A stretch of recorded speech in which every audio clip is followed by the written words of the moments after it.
Дараагийн мэдээ Дорнот аймгийн Матад сумаас танд хүрч байна. Та бидний харж байгаа энэ хөшөө төрийн 3 удаагийн шагналт ардын уран зохиолч Зууны Манлай Цэндийн Дамдасрангийнхээ Матад сумын 90 жилийн ажлын хүрээнд Бомоолц компанийн төрсөн суманд нь ийхүү өсвөрлөг сайхан хүрэл хөшөөг босгон түүний гавьяаг Тонт нутагт нь мөнхжүүлжээ.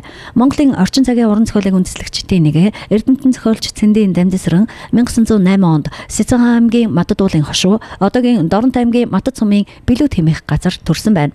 1928 онд өчүүхэн дөрвөн үлгэр өгүүлгээр зохиол бичих гараагаа эхэлж байсан бол 29 онд уран зохиолын анхны бүлэгмийг байгуулахад оролцсон. Гологцсон хүүхэн зохиолоо туйруулж их зохиолчоос гадна эрдэм шинжилгээний ажил хийсэн тэрээр Гэсрийн туужийн түүхэн үндэс Монголын уран зохиолын дээж 100 бэлэг оршвай Рамаяна Монголд дэлгэрсэн зэрэг судалгааны олон бүтээлийг туйрван Александр Сергеевич Пушкиний Алтан загсны үлгэр Маршакийн Муурын байшин зэрэг олон арван зохиол бүтээлийг орчуулж байжээ. Оюуны их маструудын үлгий байхаас ч аргагүй маттаар өгүүлсэн их эрдэмтэн тэрээр 1945 онд Маршал Хорлогийн Чойболсонгийн 50 насны ойд зориулсан ерөөл 1947 онд нууц товчоог Шинэ Монгол бичигт хөрвүүлсэн 1950 онд Монгол улсын төрийн дуулалын үгийг зохиосны учир төрийн шагналыг 3-тай хүртэж байжээ. Матадчууд төдийгүй Дорнотчууд монголчуудын бахархал их хүмүүний хөшөөний хувьд гэвэл төрийн 3 удаагийн шагналт ардын орон зохиолч Цэндийн Дамдасран гон хөшөөг одоо анх 2014 онд ашиглалтанд оруулахар суурийг тавьж ажилласан байгаа.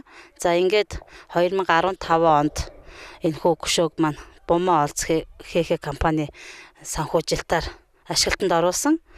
За энэ өртөг нь бол 50 орчим сая төгрөгийн өртөгтэйгээр орон нутагт бол бүтээн байгуулалтын ажил хийгдсэн байгаа. За тэгээд Дамдасрангуй нэрэмжит сургууль манай суманд бол ерөнхий боловсрол 9 жилийн сургалттай сургууль байдаг.